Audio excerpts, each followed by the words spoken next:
નમસ્કાર, આપ જોઈ રહ્યા છો spark today news. Shri Mahatma Gandhi વિદ્યાલય દહિયબ ખાતે વિશ્વ માતૃભાષા દિવસના અવસરે શાળામાં માતૃભાષા જતન અને સંવર્ધન માટે ભવ્ય સાહિત્યિક કાર્યક્રમનું આયોજન કરવામાં આવ્યું હતું।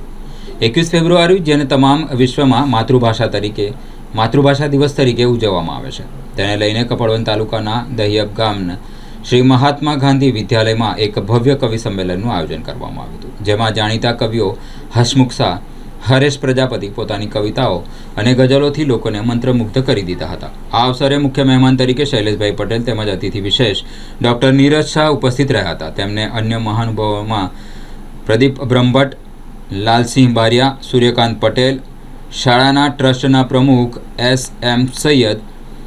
આ તમામ કાર્યક્રમનું સંચાલન શાળાના આચાર્ય શ્રી શબ્બીરભાઈ મિર્ઝા સાહેબ અને તેમના શિક્ષકગણ દ્વારા કરવામાં આવ્યું હતું।